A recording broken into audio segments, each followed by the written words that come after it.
Namaste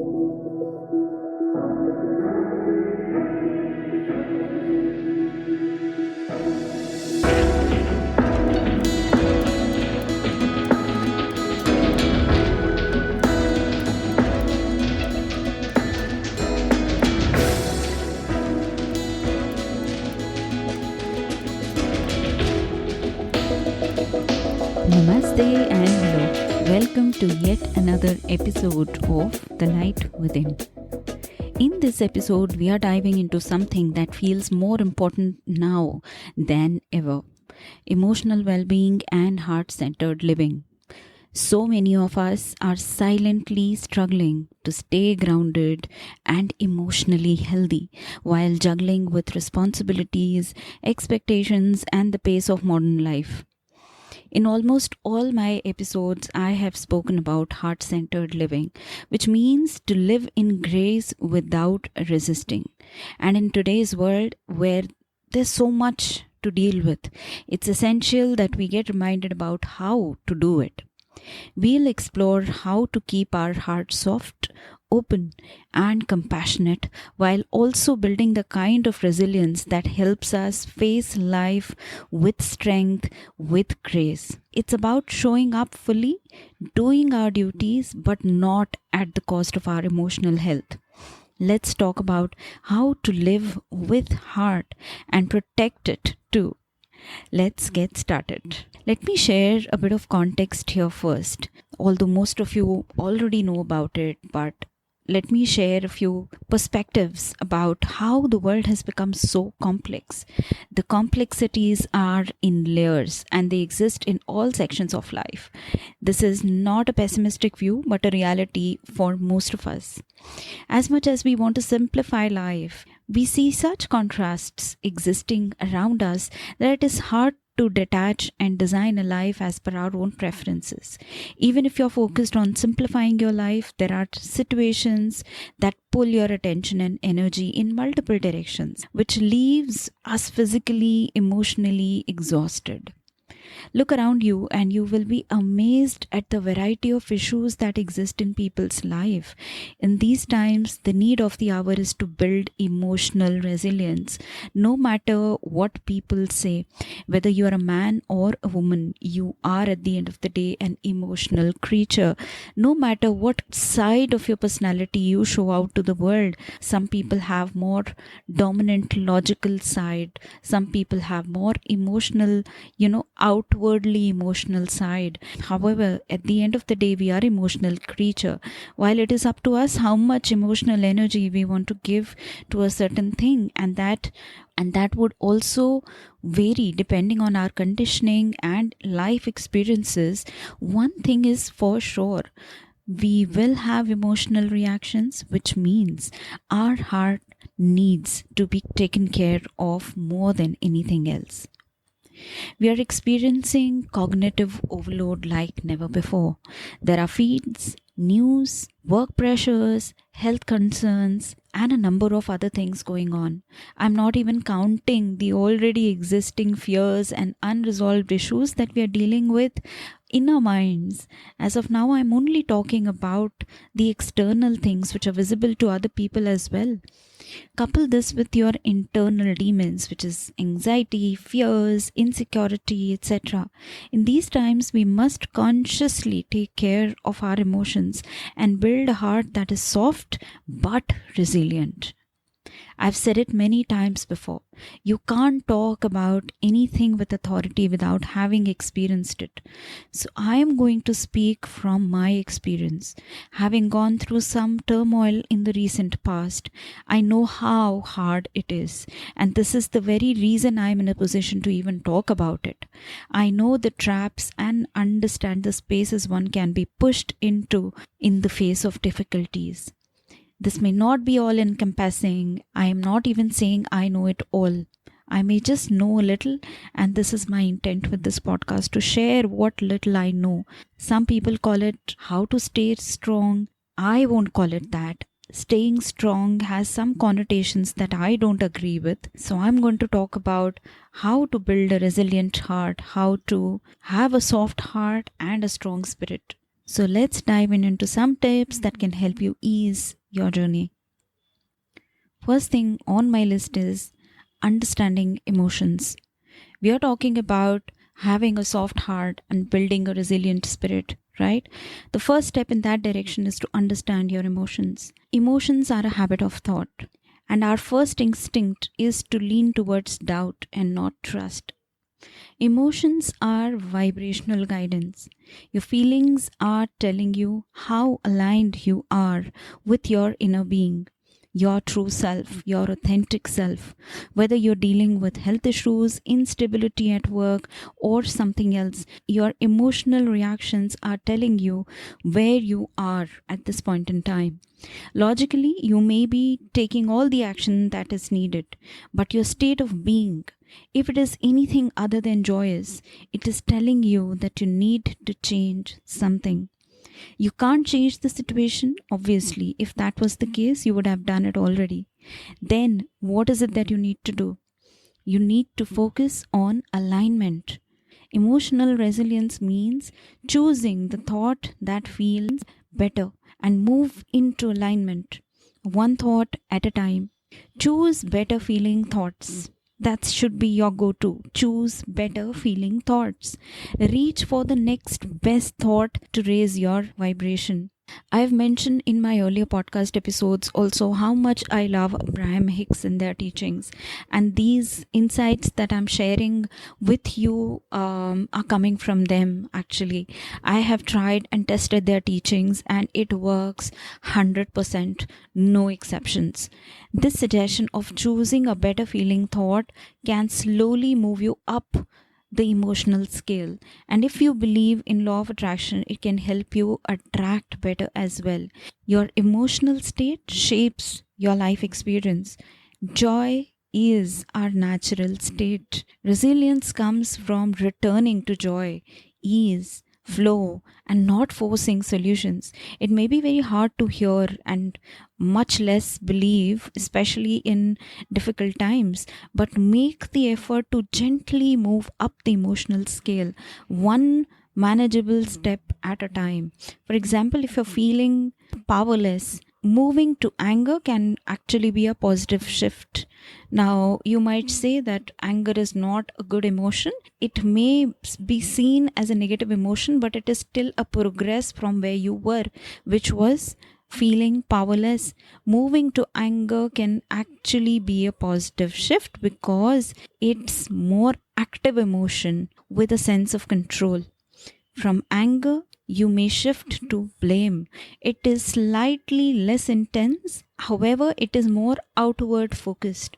Then from blame, you could move to worry, then doubt, eventually to disappointment, boredom, contentment. And that's how you move up the emotional scale. Now, if you do not know what this emotional scale is, just Google it, or I will share the snapshot of emotional scale with this podcast episode. Emotional guidance scale is a scale which outlines a hierarchy of emotions from lowest to the highest vibration.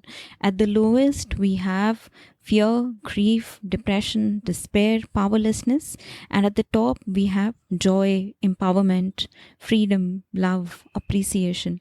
And in between, there are other emotions. So, as I said, move up from powerlessness to maybe anger, from anger to blame to worry to doubt, disappointment, overwhelmment, frustration, boredom, contentment, and then hopefulness, optimism, positive expectations or beliefs, etc. etc.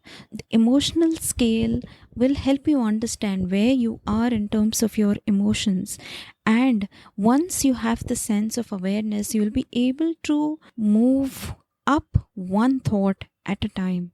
The key is to reach for relief, not perfection. I'm not saying that from anger you should shift to joy. It's not possible, right? You should reach for the next possible emotion and a better emotion. Okay? Just keep shifting and make general statements like, I know it is tough, but it will soon get over. This is just a phase, it shall pass. I'm beyond this experience and I can handle this, etc. By now, you know that our minds are wired negatively. By default, your mind would choose doubt. You have got to deliberately choose faith. Just trust that it will get better because it will. No matter how hopeless your situation is, just go ahead and choose faith instead of doubt, one thought at a time. Emotions are feedback, they signal needed change, not something to be feared. Now, the second thing that we need to talk about in building emotional resilience is our habits. Adversities are a part of life. They will come no matter who you are and where you are. However, your response to them is largely shaped by your habits of talking to yourself, your habit of asking for help or not, your habit of seeing it as much bigger than it actually is, your habit of choosing distractions instead of facing it head on.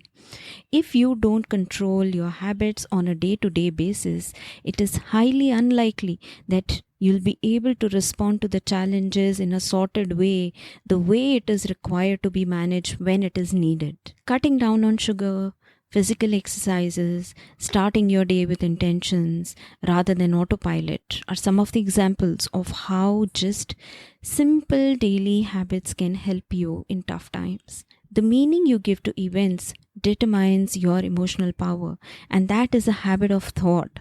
If I am used to seeing my life as a negative experience, then it will be natural for me to see the problem as much bigger than it actually is. For a person who follows a routine, invests time in self-care, physical and emotional, it is much easier to deal with situations when they go south.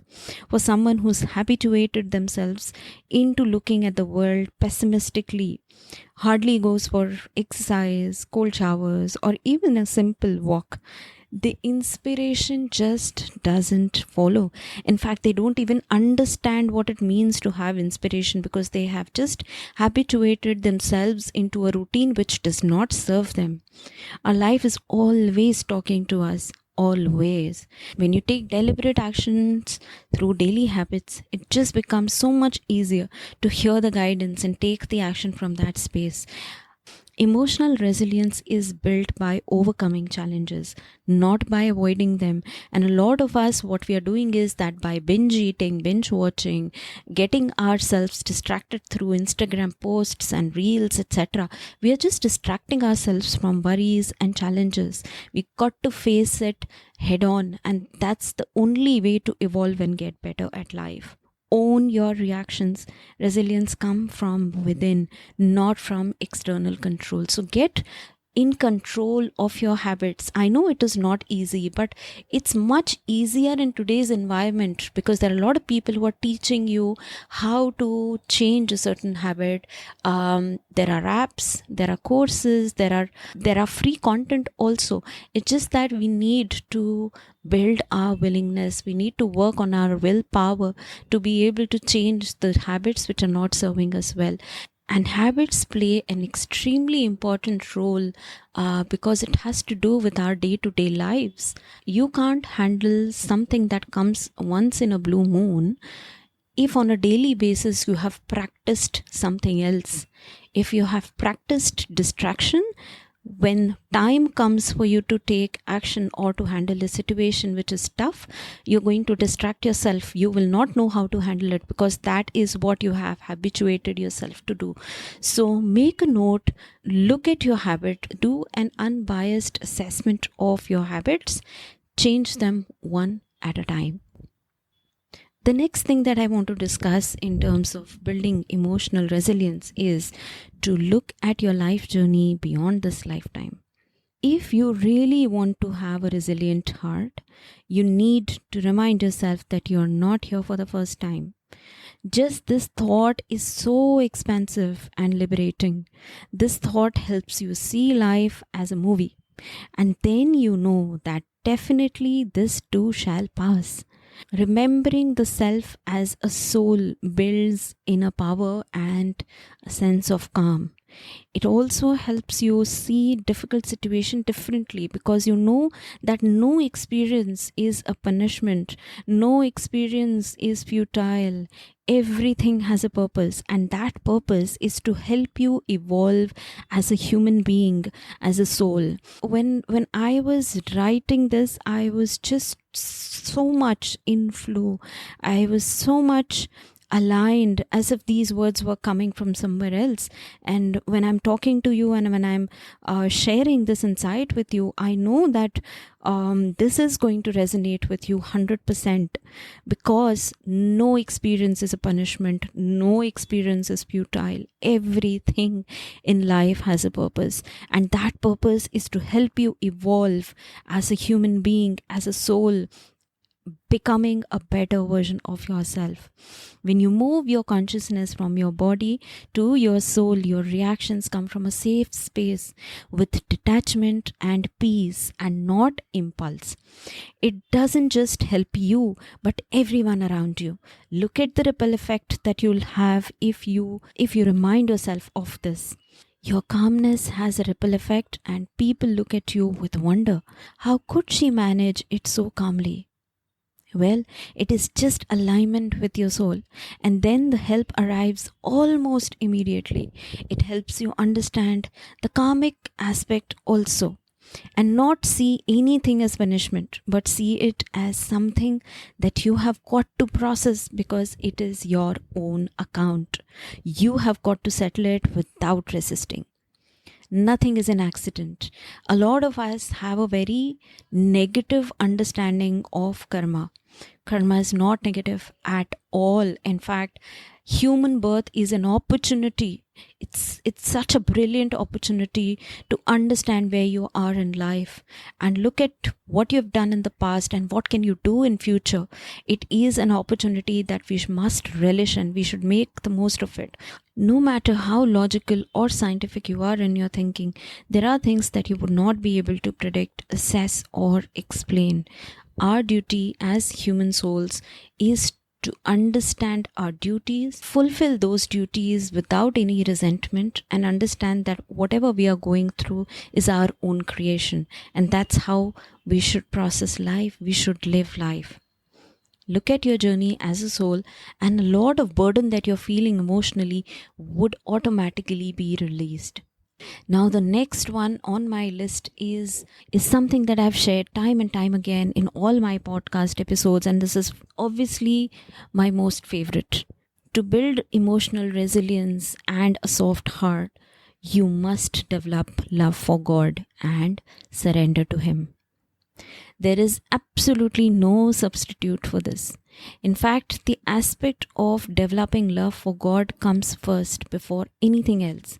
Everything else will fall into place if you understand and develop your faith in Him.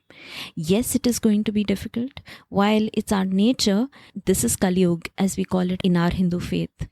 We have declined so much in our values that the things that are our core nature, which is love for God, for others, living simple life, sattvic life, all of this seems very off, while the other kind of qualities, drinks, food, sense indulgence, they all have become very normal. And anybody who talks about simplicity, who talks about sattvic life, who talks about loving God, they seem abnormal to us. They seem a little off to us, and that's how much we have declined in our values. You have got to understand what's good for you, even if you become the odd person out. We've got to surrender our petty self and get guided by the divine energy. That will happen only if you keep faith in Him. No matter what you call Him, that energy is always talking to you and guiding you. Trust me, emotional strength comes from surrendering fully to God's will, knowing that we know nothing. It is He who's the doer.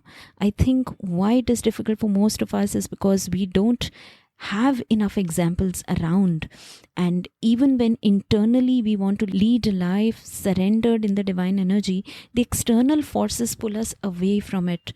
One is to create enough self-awareness to know when the ego is stepping in. Another is to keep the world at a distance while being in it and doing it. Listen to this again. One is to create self-awareness to know when your ego is stepping in. Another is to be in the world, to do your duties with a sense of detachment. Sounds hard? Well, as you deepen your faith and learn what surrender truly means, this will become your default. It just happens. Nothing is ever achieved through force, only flow. Dissolve your ego in Him and rest will follow. Now comes the next part. How do you do it? I have a couple of suggestions for it, and this is what has worked for me. Could be different for you, but I'm sharing what I know. The first thing that has helped me is satsang. The word satsang comes from Sanskrit, and it is a combination of sat, which means the truth, the absolute purity or essence, which is also interpreted as the eternal truth, which is real and unchanging, and Sang. Sang means company, association, or coming together.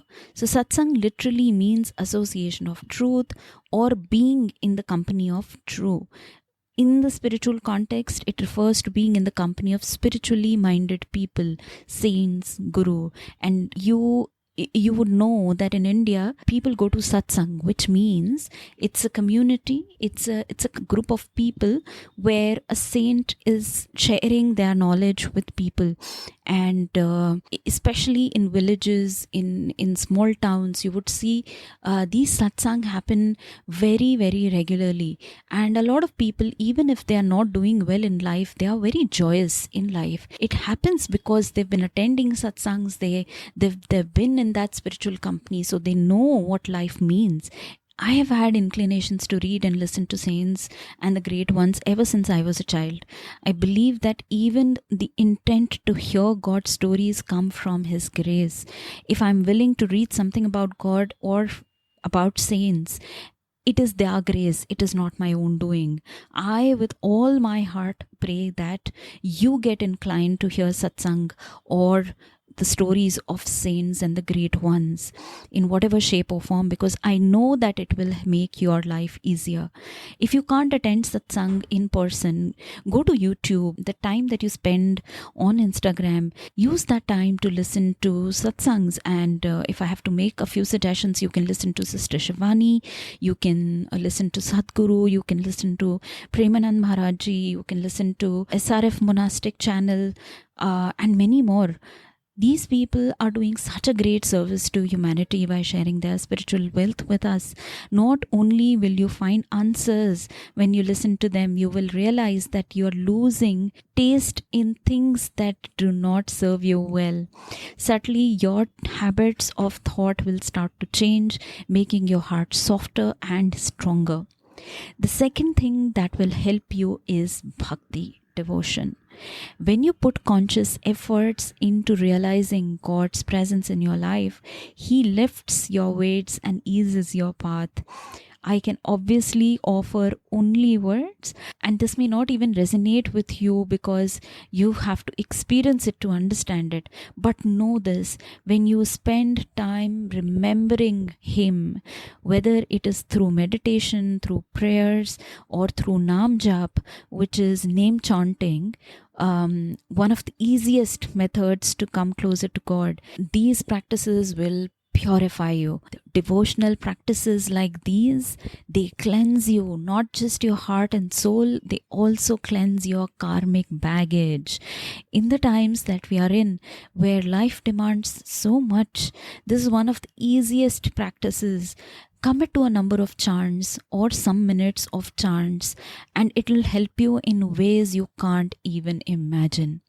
Now, to summarize, we spoke about building and maintaining a soft heart which is resilient. How to do that? First, understand where you are on emotional scale. Do not suppress your emotions. Process them, give them time, and move up the emotional scale. Look up the emotional scale on Google and you will remember it. The next time you are in a tough situation, you will know what to do. The second is build habits that pull you up. Look at your daily routines, change or eliminate anything that does not serve you well. The third is to expand your view and look at your life as this lifetime and many more. Basically, your journey as a soul. And lastly, and most importantly, develop love for God through name chanting, through meditation, through prayers, whatever works for you. Make Him your bestie, make God your bestie. Surrender and immerse yourself in bhakti, the easiest way to ease out your life. This is all that I have in this episode. I have thoroughly enjoyed this conversation with you. I would love to hear your feedback on this episode and the earlier ones. May your soul be illuminated with the light within. I will see you in the next episode of The Light Within.